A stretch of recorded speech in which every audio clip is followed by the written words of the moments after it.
we spent a lot of time talking shit about the Steam backend, and we stand by it. Stand by it. They still, thing is- they still take too much money. I'm just being frank. because about it. They multiple still things take can be true where like the developer experience on the back end for all these different platforms is simply bad. But And all of them take too much of our money. right, but we can still appreciate how Steam just seems like they're just always trying to figure out more ways to get our game sold to people. Hey everybody, welcome to episode 577 of Coffee with Butterscotch, the weekly podcast for indie game developers. I'm Seth and I'm the games programmer. I'm Adam, miscellaneous programmer. I'm Sam and I'm not a programmer. And we are Butterscotch Shenanigans, the two of us are programmers. Today is June 12th, 2020 quick. So we got a lot going on in the studio. We're going to talk about the How Many Dudes closed beta test and how that's been going. And we're going to talk about Steam and some of the changes that they've made to something called the personal calendar and what that has meant for our upcoming launch of How Many Dudes and our accumulation of wish lists. Yeah, spoiler, So- it's pretty good. Pretty good. We Pretty thought maybe it wouldn't be good. It's pretty good. It's pretty good. So Sam has been the one with his finger on the pulse of this Steam change the most. So I'm going to hand it over to him. What's been going on with this? Give me those reins. With this Steam so thing. here's the deal. Okay. What's the What deal? do indie devs need more than anything? What do you? Money. Visibility. Oh. Shit. Right. Well, they're kind of the same. Okay. The visibility turns into money if you're doing your job. Lives. Yes. So also, frankly, Yeah. Health It's time care. where- Got to get out to there. touch grass. Yeah. So, Steam has this problem, right? Again, there's like 20,000 fucking games every year getting launched onto this platform. And they're one of the only ones who cares about that fact. You know, I've been updating the various aspects of their algorithm, the main store page, whatever else, for years. So, anytime they make a change, though, it's a big deal because it can shift the nature of how the algorithm works. It can suddenly make it so your game that was like kind of trudging along is just like just disappears. All sorts of reasons for things to go Yeah, wrong. we all live at the whim of the algorithms. Exactly. So whenever one of these updates happens, we like to pay attention and be like, what the fuck's happening? So Steam last week basically moved one of their new changes to the homepage of Steam from the beta to full production. So like, in other words, everybody now who has Steam is in the same bucket of people where this homepage has been updated. This includes a bunch of these changes with like bigger, essentially kind of changing how their buckets work, where it's like bigger feature art and stuff for the top games at the top, some change to the sections. And one of those sections, though, I think is the most important one, the most interesting one, and certainly has been as far as like what we could see on data in the back end. And that's this thing called the calendar. So there's a general calendar view of games. And what that means is like, again, Steam's focus is on selling games, right? Which often It's means this bold strategy that no other platform is trying. it's the question is like, how do you sell more games? Not just sell within games, right? It's Yeah. like the IP focus. Yeah, of, or just Freeplay. sell ads on your platform. Right. So Steam does this thing where now basically they set up this calendar view of game launches, just into all the future. You know what I mean? So you can on Steam then see this calendar, and it lays out in a really beautiful way where it's just like, you're like June, and then it's just every single day, and there's multiple games within that day. The top most followed game of the day, so in other words, the most popular game for that day is the one that's like the headliner. It's the one that shows up when you just pop on the page. But then like every couple of seconds, it'll rotate, like kind of walk through all the games there. And then even more cool is that it's actually there's a personalized aspect to it. So in other words, like the games I like are not, I don't really care about like AAA things. I don't really care about like the usual, heavily marketed stuff, big 3D games and stuff like that. I really like playing indie stuff. I like playing roguelikes. So the calendar is actually personalized too. So you can essentially view it as the algorithm would suggest stuff that is good for you to purchase, right? Based on that day, which then kind of shifts things around a little bit. And the big question here was, basically, what are they trying to do with this? Where are they trying to move some of the bottlenecks for attention, right? Because again, you got to think about like what Steam needs to be optimizing here. And it's not just like attention on like a game, but rather the ability to have certain games that maybe don't have a lot of attention at some given point be able to set up like a rolling ball where they could just go, like Stardew Valley. Nobody knew that Stardew Valley was going to fucking explode, right? Yeah. And the problem is if you have algorithms that are just suppressing all the time things that don't have quite enough, organic attention coming in because of the shape of them, or just because the devs don't know what they're doing, or just the whims of the universe, then you can have this problem where you actually are not making as much money as you could. Even though it seems like maybe the thing would be to focus on like all the big ones, the reality is that this tail of like undiscovered indie hits makes up a tremendous amount of revenue on these platforms, right? Tremendous. And so what we saw after the change, so one is I didn't realize that, like Adam had mentioned the change because like a Steam News blog thing went out. Adam or Sampi had mentioned the change in a few weeks ago. Well, they basically said that they're going to be moving it into full production. And then I think it was they just in did their it on the beta 4th. version. Yeah, it was their beta version. And so they just moved it into full production, I think, on June 4th. And so presumably that's like a rollout period, because they have like 1 billion users. But then suddenly on Sunday, so basically 2 or 3 days after the rollout, our baseline wish list, which like nothing's been happening. We're not getting any we've been streamers. deep in the tail on how many dudes. Yeah, we're getting basically around 300 new wishlist ads, kind of on average per day. Yeah, which is very good. It's very good. But it's compared to what it's just been winding down and down and down compared to and peak. we're getting quite a few deletions a day. Well, that's the thing. Yeah. So once you have as many outstanding wish lists as we do, which like total wish list ads we've had is around like 240 or 250K, I think at this point. But in terms of outstanding wish lists, we're around like 200. We're basically approaching 220,000. Yeah. Right. Because we're kind of losing like we lose like 100 up to like maybe 0.5% a day of just deletions. Yeah, exactly. Once it's like a big enough ball. It's one of the things that freaks people out when they're looking at it too, because when you're looking at your wish list stuff, you're seeing deletions and additions. And if you've got a huge number of wish lists and you're now in the tail for new wish lists, then those start to balance, and it looks freaky. You're like, oh my God, this is a problem. But what it actually is a signal is of the prior success that you had getting wish lists, right? Because it's just they just go out at a rate.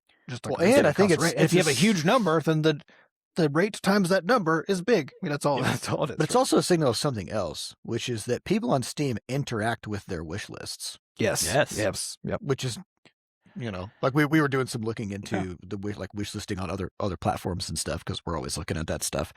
And yeah, like on Google Play, for example, it's so hard to even like figure out where your wish list is, or to know you have one, or how to wish list anything. And then, it's just so out of the way that you're not really going to be like, I should go clear out my wish list. Yep. Like it just never happens. Yeah. But so basically we went from around 300 per day up to 900 for like a couple days.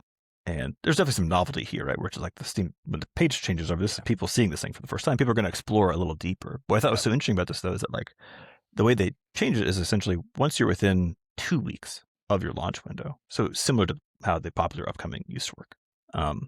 Then once you're within 2 weeks, then you actually get put to the front of that like calendar view. Like those are the things that are going to show up most for people, right? We're not 2 weeks out, right? We're like 7 weeks out or 6 weeks out. Yeah. So we're 7 weeks out. We're 48 days. Yeah. Normally you don't get this kind of pickup. We always see pickup as we approach the launch, right? Within 2 weeks because of how all these algorithmic things work. But certainly not fucking. No, I will say though, like if I pull up my personal account on Steam, so let's see, it's like the way you get there is you got to go to the recommendations. It's actually on the homepage. tab. It's actually on the homepage. If you scroll down on the homepage now. Oh, okay. It's like at the very bottom. I think there's somewhere in there. Yeah. But yeah, so the calendar shows like it starts with recently released games. Mm-hmm. And then it goes into upcoming, but it just goes, day by That's day. 2 weeks. So since we're 7 weeks out, then we're actually on the very, very bottom. We're at the very last row. But yeah, it is the case that like I see a row where it shows, July 27, 28, 29, 30, 31. So that whole week. And then each slot just has one game in it. That's the game on my personal calendar for that day. And for me, it's how many dudes. It's a personal calendar, so I don't know how many people are seeing that. That's the thing. So basically, again, the question always comes down to whenever a store introduces a new feature like this, 1, do people engage with it? Do players engage with it, right? 2, does that engagement turn into anything of use for devs? And I would assume that if you have something on your wish list, then it would prioritize showing that on your personal calendar.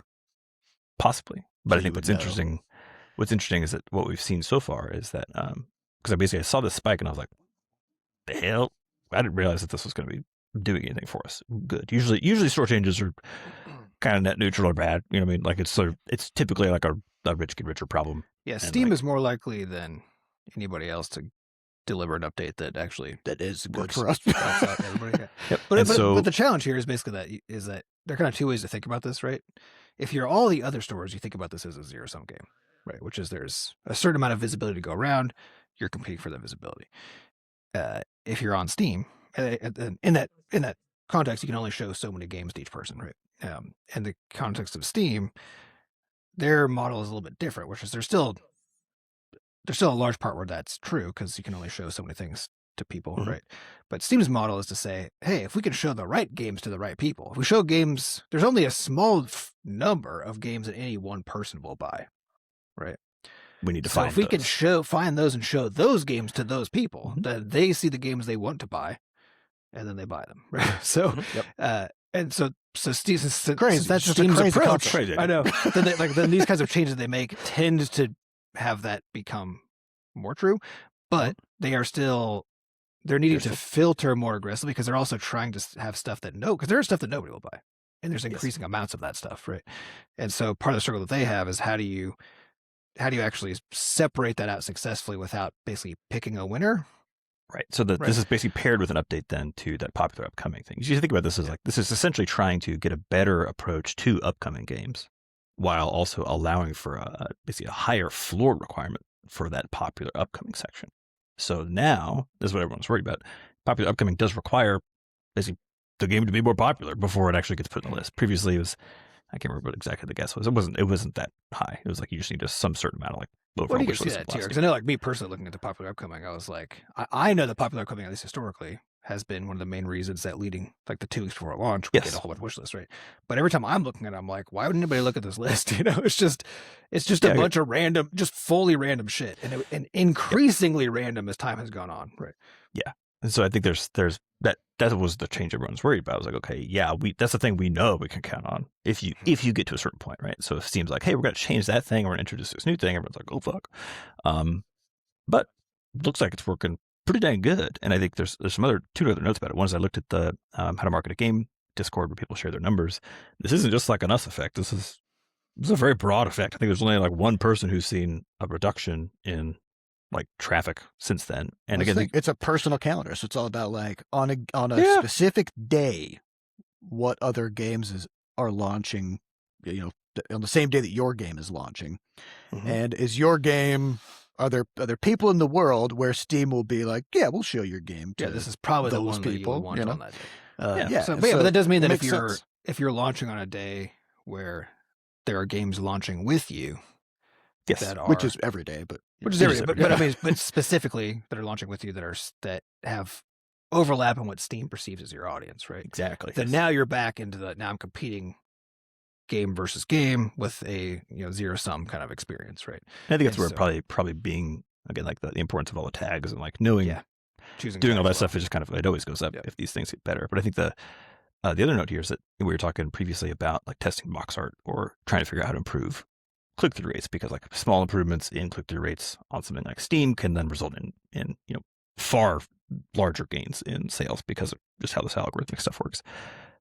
This is also one of the few places where, frankly, it's kind of a consistent view of like your stuff, right? If you're in the case of How Many Dudes is the most popular game, at least I believe so, coming out on July 30th currently, and they use that by followers. It's not by wish list, which is interesting because like those numbers diverge a lot. So that's kind of, I always feel like for all of our games, I feel like that our ratio, like our follower to wish list ratio, always seems to be low compared to what I hear other people saying. But I think I have no idea why. I don't know. Yeah. So but I've never followed a game on Steam, so I don't really know. Neither. Yeah, me neither. Yeah, So what that is. I think it's interesting because it's like that will push. So again, as for like how people game these things, right? That means people will be pushing probably with like little pop-ups and stuff in the game now. I almost guarantee you people are going to be pushing to like have players follow the game, follow and wishlist, not just wishlist. It's the like and subscribe. It's like and subscribe. Yep. Of Steam. Yep. So that I think that'll be a change going forward. But we talked about previously the challenge of trying to do like A/B tests, right, with your promo art to see if stuff's better or whatever else. I think this is a really good place for it because actually it's one of the few places where it's very static as far as like how it is displayed, right? It's just in a certain place in the month If you're far out, it shows your vertical box art. You're showed next to a bajillion other games, or like within that, it's kind of rotating, or if someone like clicks on the day to see. And ours is like around pretty consistently. It looks like around like 3.6%. So I don't know if any other devs are seeing like what numbers they're seeing there, but it's one of the few ones where probably because it's a new feature, Steam's traffic breakdown is kind of fucking mid. It's very messy. You can't really quite tell exactly what's going on. Which is, part of it is just that attribution to figure out. It's always hard. Yeah. Where did this person start from? Like, what is the cause in the chain, right? Because they might have clicked on a whole bunch of shit. Yeah, but it's its own section. It just says personal calendar. It's just so you can actually see it. And so that's why I say all this stuff is attributable to personal account. Like the amount of bonus traffic we've gotten from this is very high. The amount of bonus clicks we've got, like actual visits to the store page, is very high. Something interesting too is up until now, the primary driver, I would say, of our wish list has been the demo. Right. Yeah. We're like demo and the influencer stuff, basically. Yeah. Which was catalyzed by the demo, right? Yeah. And so one thing that I kind of expected is once we started seeing these wish lists going up, I expected to see our demo numbers change, and they didn't. Yeah. No. Yeah. People aren't coming here to play the demo. They're just saying this looks oh, this looks cool. Yeah, and that's consistent with what we talked about, our theory this whole time, right? Our model of how we're thinking about the demo is that most people don't care about demos on Steam. They will never play a demo. Yeah, I'm in that category. I'll never play a demo. I want to, in the same way that like these days I will very rarely play early access, right? Mm-hmm. I want to play the game. If I think it's good, I got limited time. I got limited budget, mostly time budget, right? If there's something I think is going to be good and I want to play it, I'm going to wait until it's at its best. Well, you just want to play it. You don't want to play some like slice version something of it, else, yeah, right?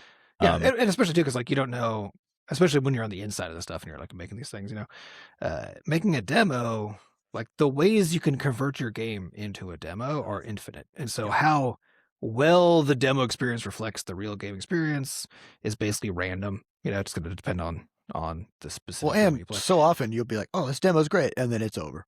Yeah. So like people just tend to not play demos. Yeah. So most people in that category are just like, "What's the point? This looks cool. I'll wait until it comes out." Right. Yeah. And so you basically have this separate pool of people who do play demos for all kinds of reasons. But by showing the game to more people on Steam, it makes sense to me that you're not going to have like a commensurate increase in. Yeah. Well, now it seems like now we're actually because we're coming up on the actual launch of the game. Yep. Now we're actually seeing not demo, not that like you're saying that small subset of Steam players who play demos. Now it's people, just regular people on Steam looking for games to buy. So this is actually I'd say this is probably the first time since we've started working on How Many Dudes that we've actually had some exposure to that crowd. We had that discovery queue kind of 2 weeks or so. Toward the tail end of all the original demos, like influencer coverage stuff. And this is like the next time that I guess Steam's doing some actual organic work for us, not demo related. And so, I also want to say too, like, because there was, I think 2 episodes ago was our Yelling at Clouds episode. And of course, like we spent a lot of time talking shit about the Steam backend, and we stand by it. Stand by it. They still, they still take too much money. I'm just frank. Because multiple things can be true where like the developer experience on the back end for all these different platforms is simply bad. But and all of them take too much of our money. Right. But we can still appreciate how Steam just seems like they're just always trying to figure out more ways to get our game sold to people. Which it means a lot. It's like the player experience on Steam is top notch. It's great. It's so good. Yeah. Yep. The store experience is top notch. Yeah. Yeah. And the ability for us to use it as a platform where we can be an independent game studio and independently sell games, right? It's best in class by an enormous margin. And I think importantly also, it's hard to come up with ways for like, I can't really look at Steam and be like, I could think of things that they could definitely do better to make games sell more, right? Yeah. I could think of a million ways that could make the developer experience like a million times better. But when it comes to actually selling games, when it comes to actually selling games to people, I'm like, I think they're basically doing not only just best in class, because there are other categories where other stores are best in class about something, right? But that doesn't mean they're good. right? Steam is best in class and good at selling games, right? I honestly think, though, that there's a big reason for this, which is Steam is the only platform that was started by a game studio. Yeah. Right. So like Steam itself is actually, it's fun to browse. Like it's engaging. It looks great. It has like a beautiful UI. And there's just novelty everywhere. There's always something around every corner. You could just like explore, just look around at games. You could go through Discovery Queue. There's like the calendar. There's all these different charts, different tags, different ways to look things up. So literally any way you can conceive of finding a game, they have it, right? And I think that's the big difference is the other stores, you basically have like two things. You either search for it directly or they just give you some kind of generic ass list that hasn't changed in 10 years. My favorite is when I go to Xbox, if I do Game Pass, if I want to look at like, oh, what's new on Game Pass? They always have like the recently added things. That's great. I could be like, okay, here's like these 14 things I've added last month or whatever since I've looked. But then if I'm like, I just want to see like all the games in the catalog, one of the sorting options is A to Z. Right. Yeah, that's like the way. You're a gamer. Like, you're like, give me the games that start with Q. That's how I love those Q games. Oh, so good. That's like my Q zone. Yep, I'm a genre fan of Q games. It's like, also creates really weird incentives too, right? Because like there's something I think we talked about in past episodes about like choosing a launch date and stuff, right? Where people put out like what's coming lists, all over the internet, right? And they always do it by month. And so the top things in those lists are the things that are coming out earliest in that month, right? And so one of our questions has always been, and recommendations we hear from people is like, hey, maybe you should not. You'll notice that we always launch our shit at the very end of every month that we've ever launched a game, right? But I mean, we got to jam every time we do our spokes a little bit. Yeah, but every time we do, we then like we see these like upcoming games list, and then we're like, oh shit, and then we see ourselves at the bottom of the list, right? Every time. Yeah, I just think it doesn't. And it creates an. I don't think it matters, but, it doesn't matter. You get these weird incentives because of how the stuff is designed, how the world works. People group things by month. A store lists things alphabetically, right? Well, just like we were talking about, creates how weird incentives to be like, if Steam is using follows for this calendar thing, that is gonna it's gonna change some of the stuff you're gonna see. Yeah. Well, maybe not weird, but just like maybe that's what they want. Maybe they literally want people to be following games more because. I mean, that would allow devs to talk to players directly. It's like, wouldn't be bad for us to me. That also makes a kind of sense, right? Because like, what does it mean to follow a game versus wishlist it, right? Wishlisting it to me, when I'm using that mechanism, is, hey, this looks interesting. When I'm looking to go buy a game, I want to remember that this one was interesting. Yep. Or when this game comes out, if it's not out yet, I want to know that it's come out so I can decide if I want to buy it at the time. If I'm so interested in a game that I want to be aware of its updates, because that's because following basically makes it that the updates to the game become visible to you, right? Like the posted announcements and all that kind of stuff, right? Become, I guess, more visible because Steam also surfaces stuff in other ways. Yep. So to me, like I agree with Steam that's a much stronger signal that a person not only just thinks this game looks interesting, but they're very interested. They want to know about it. You don't know about it as much as possible. Just tell and whenever update happens. They've also revamped the like publisher following thing now. So just recently they did basically our publisher page, like our Butterscotch Shenanigans page or your Devolver page or whatever else. They give us a lot more tools for managing that stuff.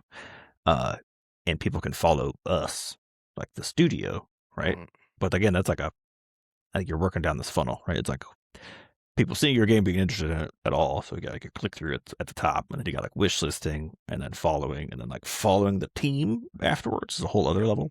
But I could see kind of where this is trying to go, which is basically to say that if you do keep your games on Steam, right? You keep publishing your stuff as a studio on Steam. If you push people to follow you in these various regards, then there's a percent of your player base that will grow over time that is actually just aware of what you're doing.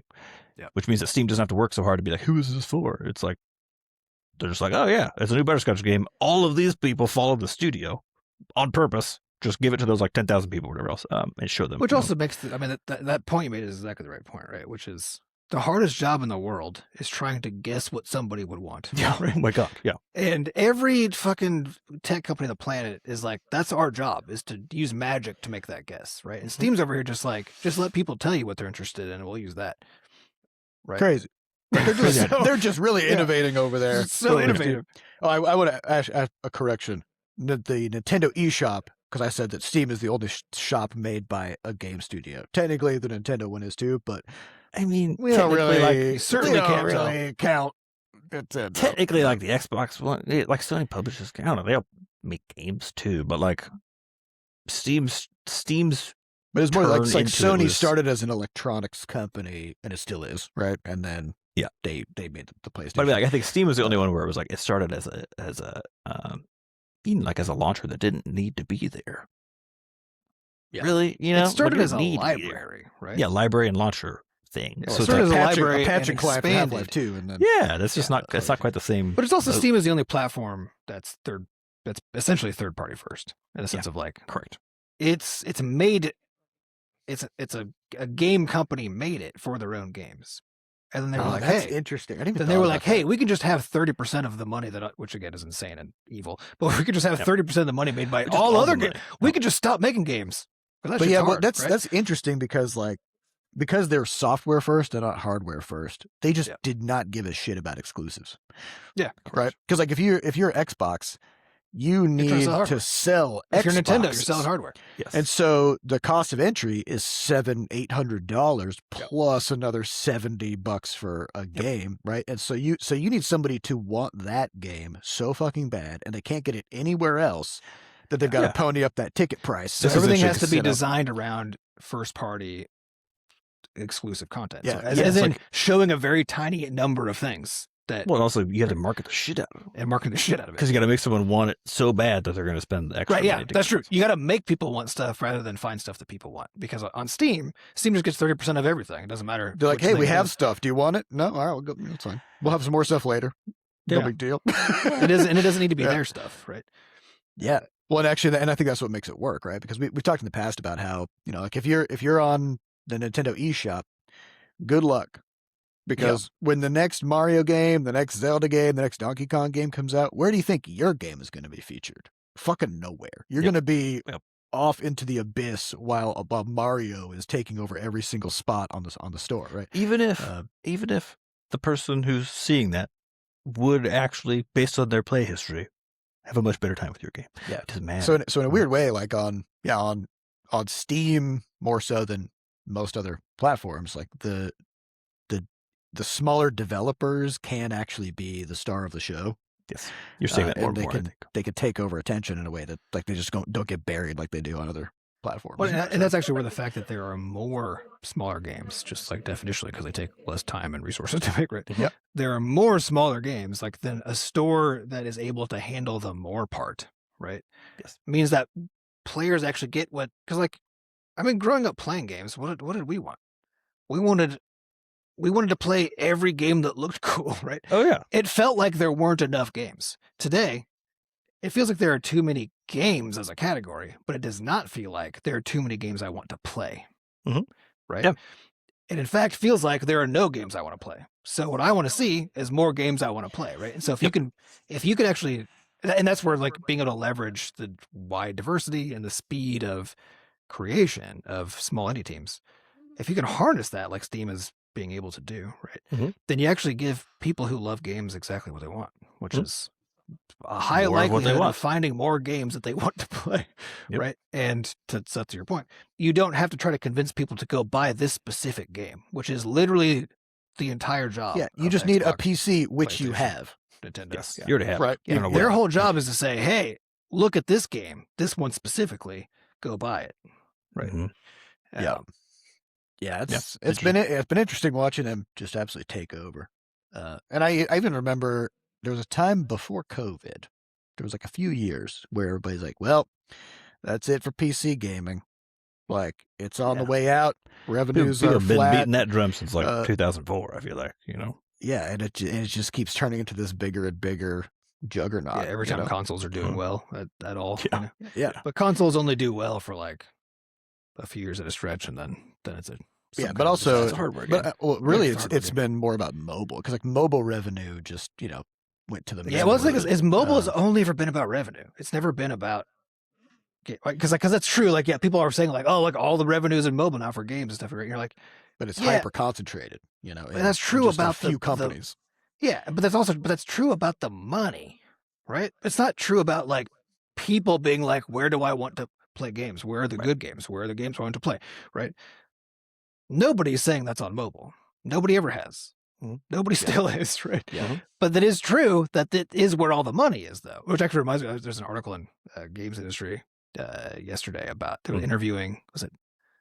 I can't remember. It was one of the big mobile companies. I can't remember which one. But they used to have this division, just like AI division. But that was pre-generative AI.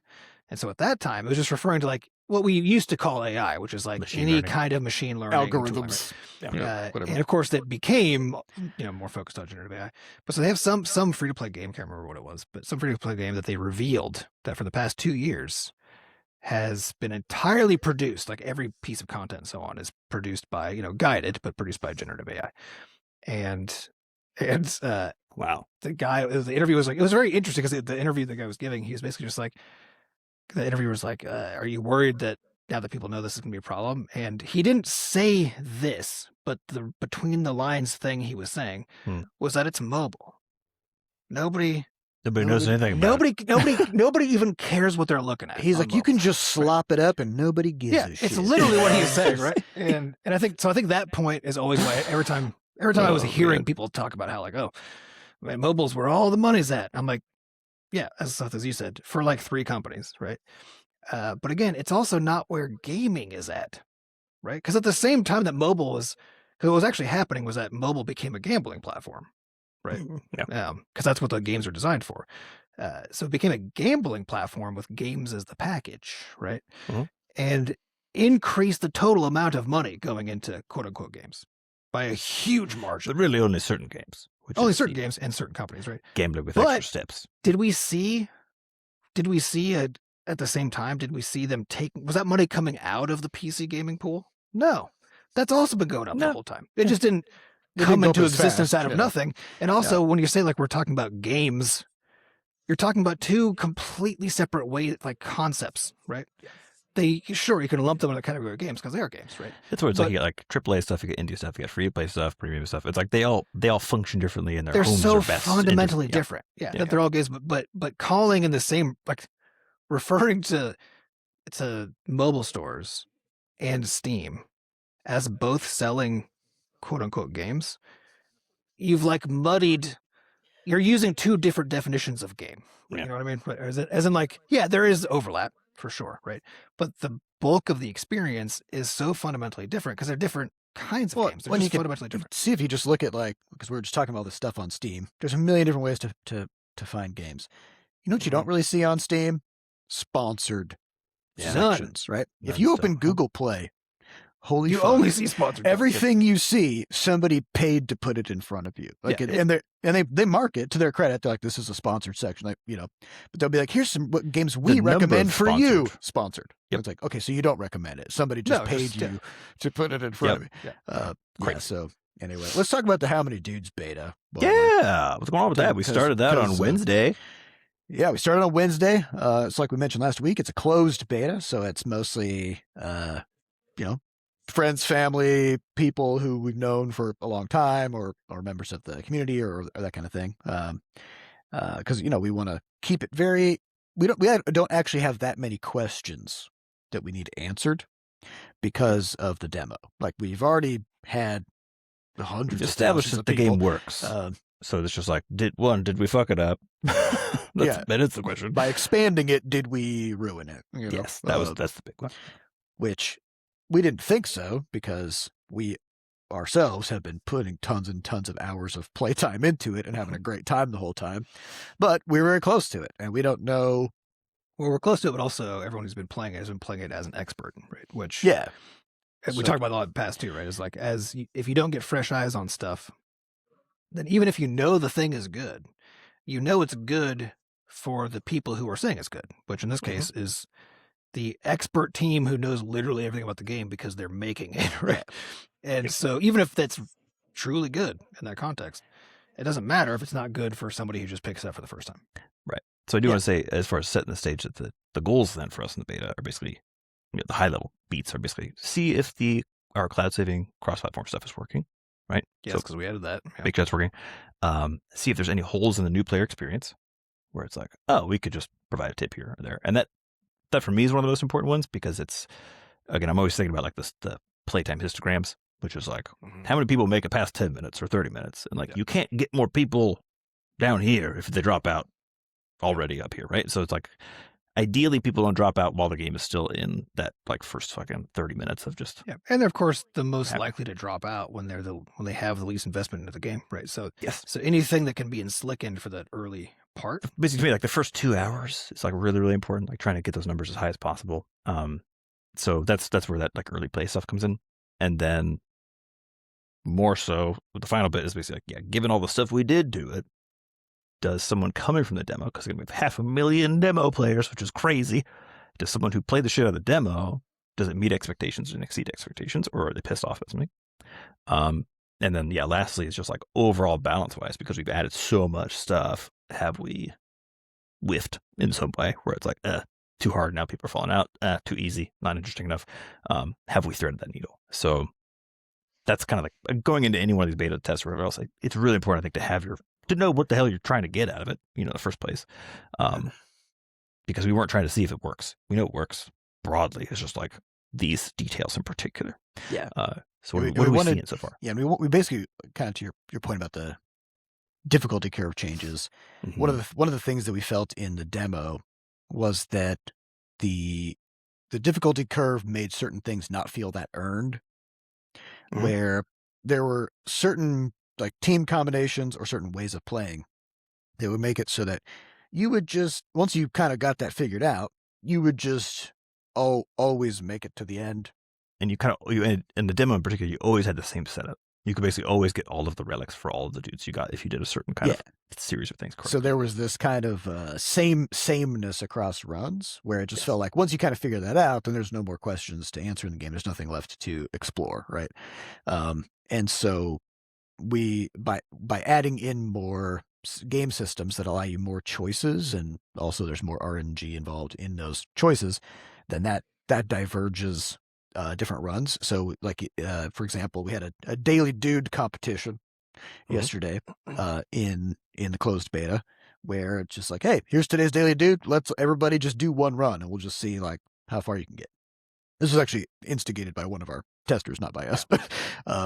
And so I think like 6 of us did it, and we all ended up with dramatically different builds and different outcomes, even though the same dudes. Yeah, it was so. Yeah, my run was actually, I think, my best run so far. I got to 120 on tier 1. Dang. But the first like probably 60 rounds were like I don't know about this. Yeah, it was like the whole time it was like a little. And so that's the thing we wanted to get, which is like in the demo, it was a little too flat, where you could just kind of like always take the challenge. Like once you kind of got things figured out, you could always just take the hard fight on the right, take the challenge fight without really thinking about it. And you would never get dude buy all the relics. Guard, yeah. And so with a lot of these changes, there's a lot more variability in what the runs feel like, and it does feel like most of the time you've got to pay some amount of attention and make good decisions, and those decisions feel like they pay off, and it also feels like there's never a point where you're like, wow, I'm just completely safe and my team is great and I don't have to worry about anything anymore. Yep. That there will be moments where that's true, but after 5 or 10 rounds, you start to slip and you're like, okay, this is getting a little, I got to do something. Like I'm getting slapped around again, So we made all the changes, and there's a worry of like, well, if the demo is working, if people are liking the demo, yes, and we make this change, does this just take a good thing and ruin it? Right. But so far, literally all of the feedback that we've gotten in the beta about the balance of the game has been great. Yeah, universally positive, which is rare. Yeah, we had a handful of cases, because part of what we're looking for too is, because the big part, like we talked about I think last week too, big part of that balance question is, if somebody loses, do they feel like it was unfair and there was nothing they could have done?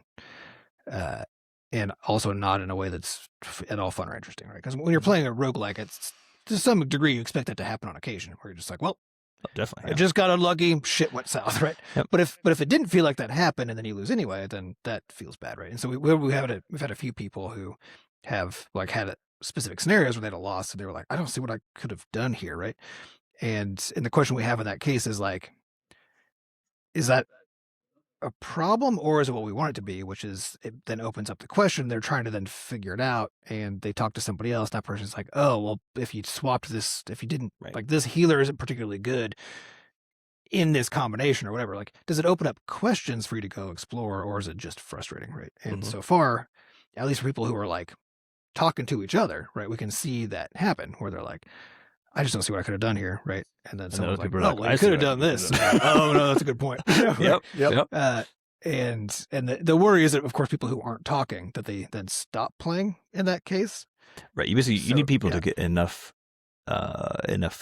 expertise in the game that they can see how they fucked it up. Right? Yes. Which is Or- really or- hard or in a game even that has to- this much complexity, actually, right? Or so they don't have high confidence that they didn't fuck anything up. Or that Yes. they, right? Because if you have high confidence because of your level of understanding of the Right. game, Right. that you did like make all the best decisions and do everything that you could. And not only that, but also you have a good sense of how lucky you were or unlucky you were. So if you have high confidence that you were lucky and made good decisions, right? Yeah. And then you lose. And like, then lose, then that's where like we as the game designers get in trouble, because that's when you are going to quit the game, right? Yeah. And trying to figure out like, so far it's looking like the instances where that's happened, at least in this community, again, who are talking to each other, right? Is that there's been like 2 cases of all of it that I've seen of like a little bit of frustration expressed, but more bewilderment of just like, how did it go Like, wrong? man, I thought my team was strong, and then I got my ass kicked. But Yeah. yeah, if it feels like it just needs to feel like there's probably just something I need to learn or figure Yes. out. Yeah. And if it's that's an what it open feels like, is question, like that's because it could be frustrating, that's fine, right? But if it's frustrating and you're left with like, there's probably something I don't know, there's probably something I need to go try something else, right? Then that's good. That's the good outcome. And it So, looks like yeah, we're so- mostly there. what are we seeing so far after basically around 48 hours in? It's like, what are our numbers looking like? Yeah. So it's been, like Sam says, it's been about 2 days, about 48 hours. Got So 30 testers not chosen because we thought they would play a lot, right? They're people that we know. it's kind of a mix. Yeah, we got like some people who did play the demo a bunch. We got some people who have never touched anything about how many dudes. Yeah, there's about a dozen people who I would expect to be really into it and to play a lot. And Yeah. then the other roughly 20 I expect to play extremely random varying amounts. Yeah, and we've got we're testing on Steam, iOS, and Android, and we have like we mentioned a couple episodes ago, we have our Rumpus cloud saving system, and so people can play on any device, and their save just comes with them across devices. And so at the moment, about a third of the playtime is on each platform, right? And so That's a little more on Steam, but everybody in the test pool, except for one person, I think, is playing on Steam. yeah, which is Yeah, kind of right. and this is a big reason why we wanted to do the cross-platform saving after we kind of molded over some more, was that if you do play a game like Balatro or something like that, one of these, it's a roguelike, but it does have meta of progression, collection. The elements, yeah. yeah, and like if you have it on Steam, and then if you have it on your phone, and if you prefer to play it on your phone because it's just like it's a good game for mobile, right? But because your progress doesn't carry over to Steam, then that actually, like, once you start making a bunch of progress on your phone, then you're like, oh well, I'll just not play it on Steam anymore, right? And so that's kind of what happens. And so in the case of our game, because you can bring your save back and forth, then just whatever you're in the mood to play it on at the moment, you can just play There it on it that, is. and it's fine. Yep. So you play it on Steam, and they're like, oh, actually, I need to like go to the dentist, and you just like bring your phone with you, and then you just keep playing. So Yeah, or if you're playing on your phone, you're like, oh god, I gotta rest my eyes. Go get a big screen somewhere, and play it on that. yeah, and so we're happy to see that the platforms are kind of divided about evenly, which does though mean that because Steam is only 1/3, that means 2/3 of the playtime is on mobile actually. On Well, and it also means that mobile people are devices. biasing towards playing on mobile, because everybody could be playing on Steam because they all have Steam access and have Steam keys and said they wanted to play on Steam, right? And also, almost everybody can play on mobile because almost everybody in the pool said one or the other, that they had access to. But given that definitely everybody can be on Steam, right? Like if there was no bias there at all, then you would expect to see significantly more playtime going into. Well, it just goes to the fact that like you always got your phone on you. Exactly. So you could always be playing How Many Dudes. You could always be playing it if you got your phone. Yeah. Yeah. And Never not be duding. Never not be duding. Yep. Never stop, never duding. Mm-hmm. So that's the kind of platform breakdown. Of our 30 testers, we've had about 275 runs so far. So that's, what is it, nine-ish runs per. Something. Yep. Per in a run, meaning like all the Start and rounds up end. until you die. Right. Yep. That can vary from some of my experiences the past couple of days. Have 2 been, minutes. I lost on round 3. I did that. I think I've done that 3 times. Yeah, done a few of those. All the way up to the one that I finished last night with the daily dude. I mean, all the way to 120. Was Nice. 120. There was 120 rounds in that run, right? And then it took, I don't know, a cumulative hour and a half. Yeah, or whatever gameplay. So of all those runs, we have about 216 hours. So that's going to be something like 7 hours on average per tester. So pretty good over a couple of days. And it was funny because like even, we launched the beta on Wednesday morning, right? Mm-hmm. And we still had like 10 like a third of our testers were playing. Our peak concurrency was like 19 or something. Yeah, 19. So it's like, like 2/3 of our testers are still like even on like a Wednesday during the workday. Yeah, just at least booted it up, So so we're very grateful that that so many of them were just like, yep, this is what I'm doing. I'm just playing this game now. It's gone super well. There's been about 13,000 rounds played. So round meaning like battles, fights, right? Yep. And we had a lot of chats in the Discord, just like tons of conversations about things. And one of the things that's always kind of funny about a beta test is when you bring somebody, especially if somebody hasn't been involved in one of these before. A lot of times testers come in with a very specific mode of operating that's very different from how they normally play games, where oftentimes they'll come in very exuberant and they'll just be like, I'm going to document everything. I'm just gonna whatever I think, whatever I feel, it's going down. Which is feedback, what we ask people to do, because we want them to come in with that mindset. So they're thinking about sharing, that they're thinking about talking about their experience, right? But there's an overcorrection that usually happens at first, until people actually get into the game, and then they just start playing it like a normal person and giving feedback that's more relevant, right? Because if you're like, I would really like it if like this button was slightly wider, and also like it would be nice if this, but it's just because it's like literally in some cases it might be something like you see a tooltip and you're like, I wasn't immediately sure what that meant. And the game provides you with ways to find out what that meant, but you're like, still it was a problem for me that I didn't immediately know. Right. Yeah. But it's like, so to run a good beta, what you want people to come in with that mindset, because if you try to like, if you're trying to find a way to teach them how to like thread the needle and give you exactly like, you're going to fail and you're not going to get all the feedback you want. You want to, is easier. Yeah. You want to encourage them to just overshare, because you know what you can do? Ignore shit. Like it's so easy. And it also them means into that the mode you can see patterns, right? Because stuff that's described where it's like, oh, that's like they're like looking at these little things. But if 10 people like identify the same little thing, then you can be like, oh yeah, like the thing that I just treated as being like, who gives a shit, right? Mm-hmm. Literally a third of the testers noted, right? So maybe I should do something, right? And so again, like you your job leading a beta is collecting as much info as you can and just letting it happen, just letting the info come in, right? And then, and you can provide guidance here and there to try to help keep things in the rails, or if someone's being like particularly annoying about something or whatever, you could like do little nudges, but you should do that minimally. And then just understand that what you're going to be looking at is mostly noise. It's just mostly noise. And don't get caught up in it. Don't get caught up in like, you got to find people are being so nitpicky. It's like, no, that's good. You asked them for that. You want that. Yeah. Just ignore the nitpicks that you don't give a shit about. It's fine. And honestly, the feedback that is the best is often feedback that's not meant to be feedback. So like if somebody comes in and they're like, I saw this thing and it was a little bit confusing. It's like, but then they just kept playing and it actually wasn't a problem. Right. But instead, if they come in and they're like, what is this? Like if they actually stopped playing the game and they came and they asked because they didn't know how to proceed because they had a question, right?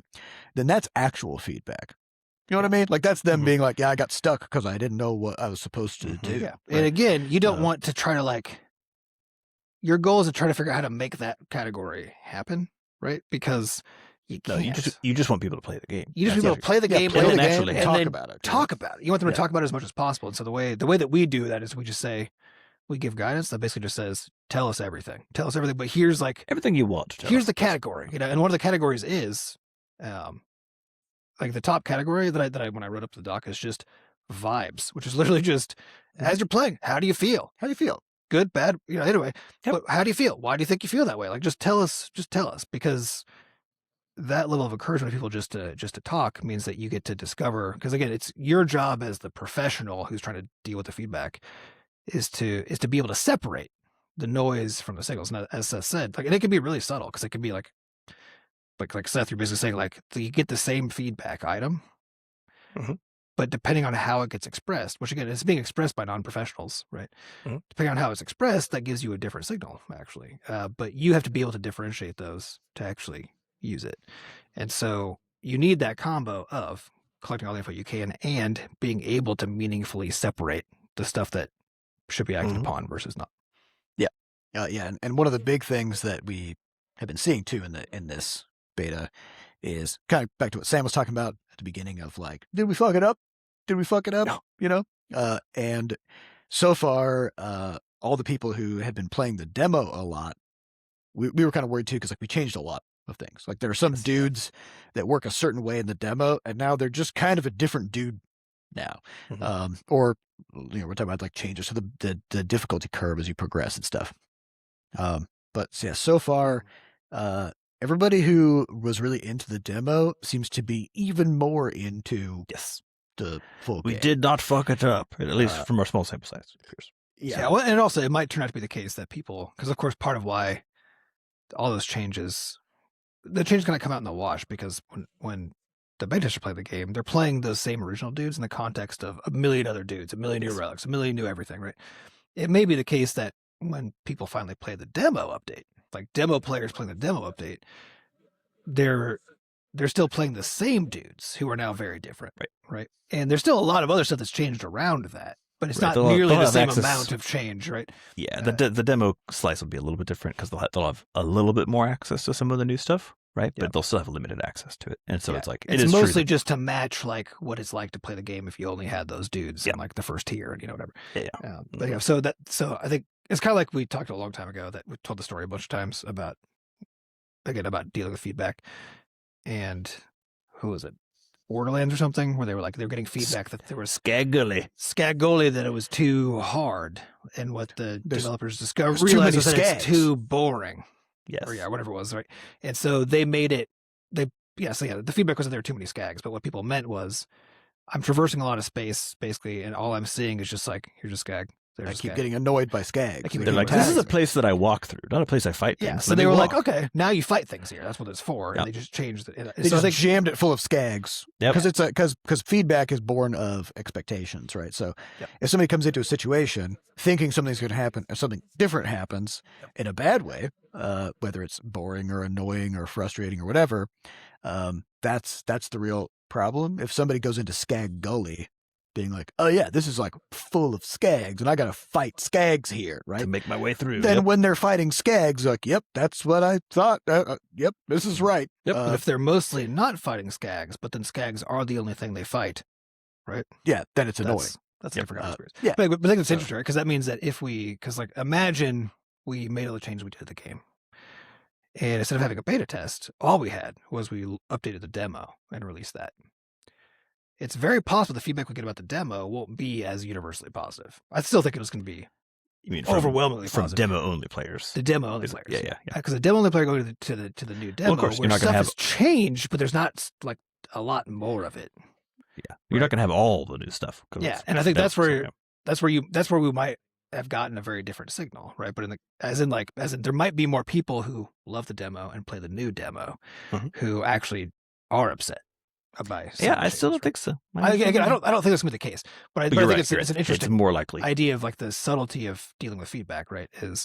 Is I think something I didn't appreciate when we were worried about this question of like, oh, if we make all these changes, will demo players be mad? Is I didn't appreciate the fact that overwhelming change, right, makes it so that any individual change just it's like you can't even tell it happened. You can't even tell that change happened because it's like, oh, like necro dudes, or actually Franken dudes in particular, are completely different than they used to be. Zombies completely different than they used to be, really, right?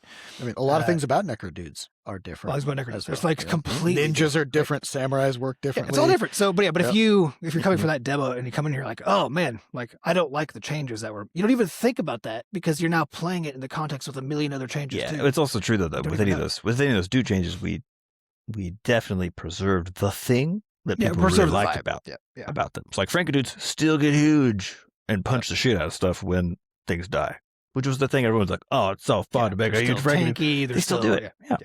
So it's like we kept the fact, but changed all the kind of so. Yeah, but back to the Scott Goalie thing, right? It's like if you're worried about like, oh, these like few changes might make people upset, but that's in the context of a million changes. It's like, that's probably not. Nobody's going to notice those two changes. Yeah, right? I did have a hilarious kind of moment where I was debating putting together a bunch of information for the beta testers of like, here are the things that have changed since the demo. Oh, no. And I started thinking through, I was like, just everything. Just everything. Everything has changed in some way or another. There's probably, I don't know, out of the 100, because the demo has 188 collectibles, which is like all of the dudes and relics put together. And it's like, out of all those, I'd say probably at least 100 of them are. I think we've touched. I feel like we've touched every single thing at some point. Just about every single thing. Yeah. Even stuff like, and kind of back to the Skag Gully thing, zombies, which I'll talk about just a little bit to kind of cap off the episode, which is like, so zombies in the How Many Dudes demo were this very strange dude. I think they're the second dude we made. Yep. So we started with ninjas and then we did zombies. So we were still kind of finding our footing of like, how do you make a cool dude, right? And zombies originally, and I think this is still the case in the demo, they just gain cleave as more dudes go unconscious. And they don't do anything with that. They just have more cleave. More stuff. It's not any core part. They don't do anything special. They just cleave more. That's it. And then they have all these different relics that do just kind of random stuff, where it's like one of them is when they get healed, it does damage to things around them. Another one is when they take hits, sometimes they just explode, right, and do a bunch of damage. And so these are all just like very divergent, different things going on, and the zombies are just kind of a mishmash of stuff. So in the full game, we're like, okay, how do we like take a cool thing about the zombie and make that be the thing that it does, right? We're like, well, we really like this whole idea of it exploding, but that's the thing that people complain about the most in the demo, because they're like, well, my zombies keep exploding and then they're unconscious now. So like, they revive it for one round, but then it still leaves you with like most of your zombies are gone the next round unless you revive them. Also, if you have a tank, that means the tank's making it so the zombie's not going to explode because the tank's pulling enemies off of it. Yep. Yeah. So we're like, okay, zombie is a tank now. Zombie's a tank. So the zombie is a tank who's all about, he doesn't mitigate damage at all. He doesn't have any toughness or anything. He just takes increased healing. So his various relics are about receiving more healing and regenerating health.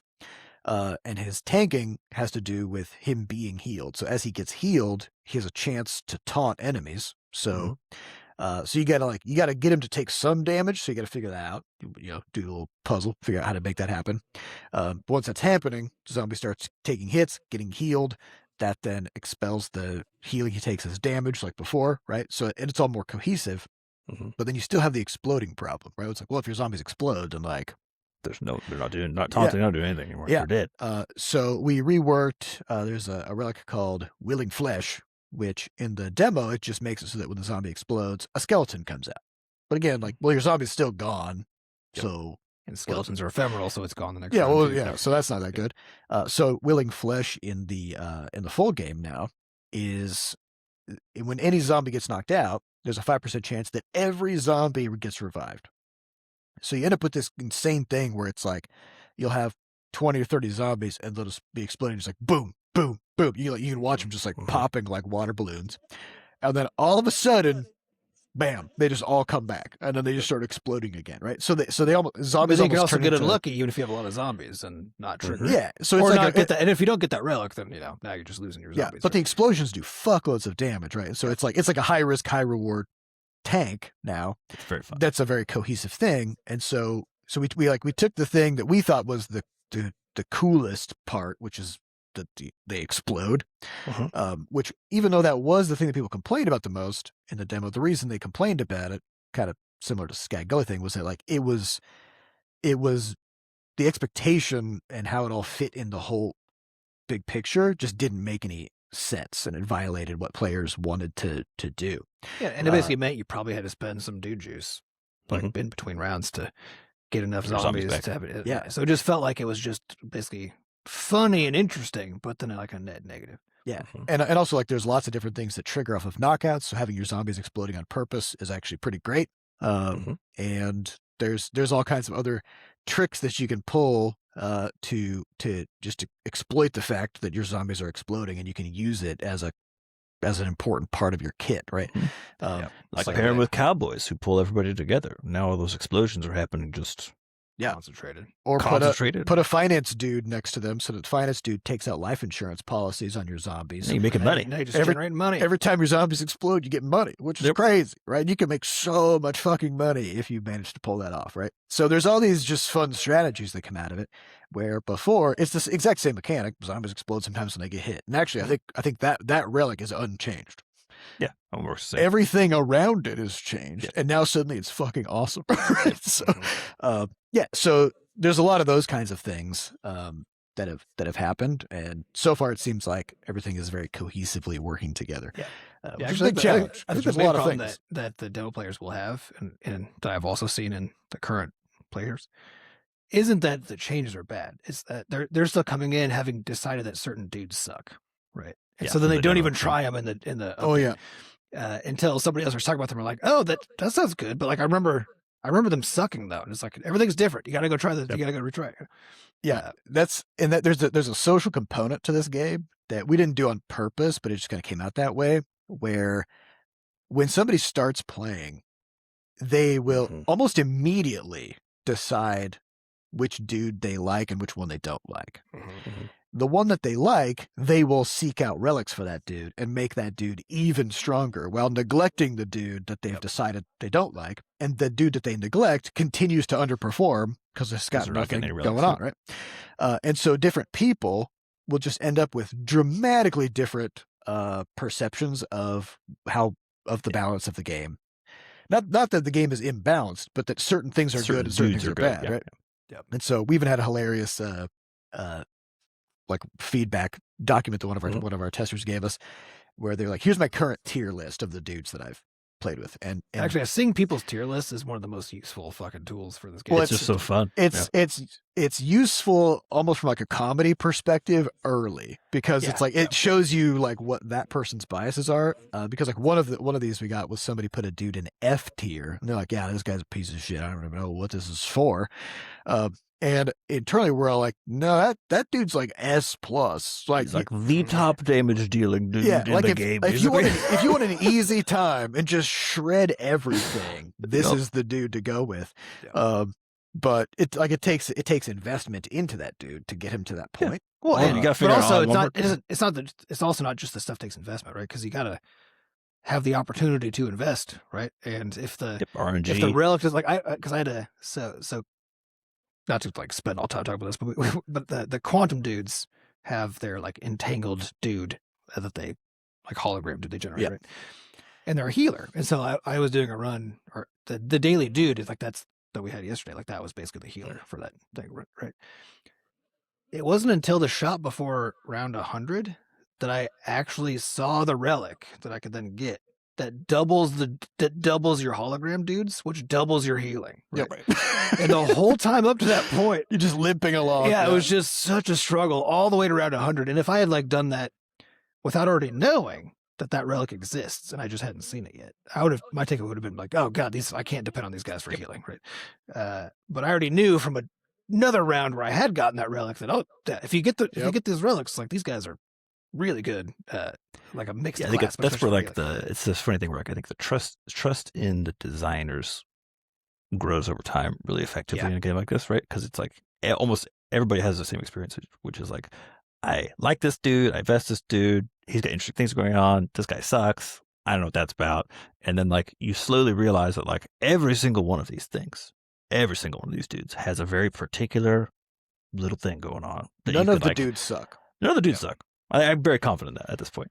Yeah. Very confident. Yeah. But a lot of how we figured that out though was by having like the QA team create their tier lists, right? Yep. Because Yeah, we use this like tier list development. Yeah, where 'cause- we just because all it the was the fact of it was seeing the discrepancies that was reinforcing because basically the discrepancies between two people's tier lists is the evidence that we've accomplished what we're trying to do.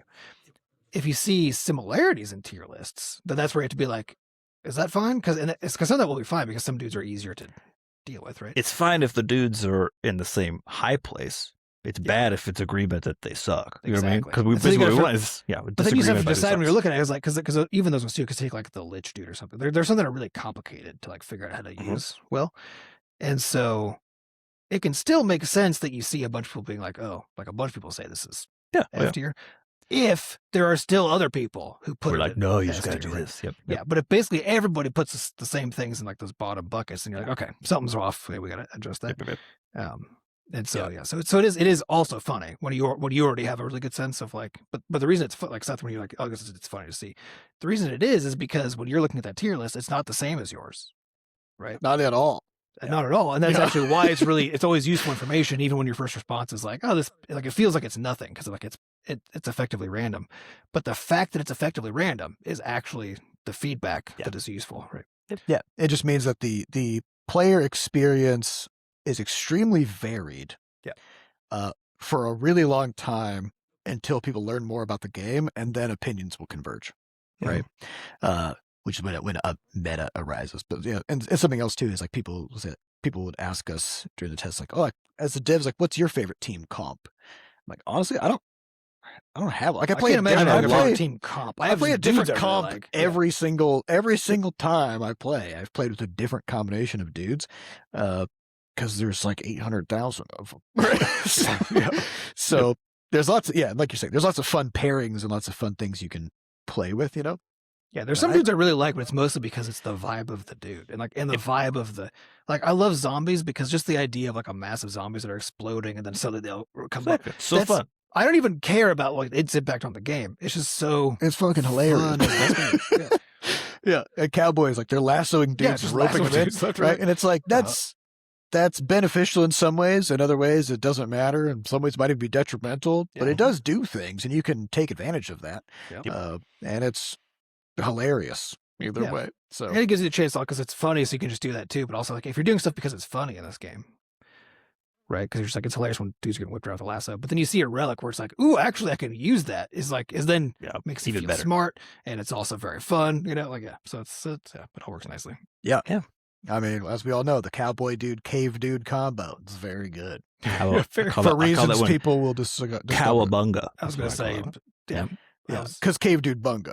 Yeah, because cave dude bunga. Yeah, obviously. All right. Well, anyway, we could talk about this all day, but unfortunately, we have to stop. So. We'd like to thank our producers, Fat Bard and Sampa DaCosta, for putting the podcast together, and thanks to our community moderators who keep their Discord running. To get more involved in the Butterscotch community, just go to podcast.bscotch.net, where we have links to the Discord, a way for you to donate to support the podcast, and links to the podcast archives. And if you haven't yet, head on over to Steam, pick up the demo of How Many Dudes, play it as much as you can, because it's going to all change. Yeah, in a matter of weeks. And otherwise, Wishlist on Steam, pre-register on Google Play, pre-order on iOS. We'd appreciate all that. And thank you all for listening, and we'll see you next week. Goodbye. Bye.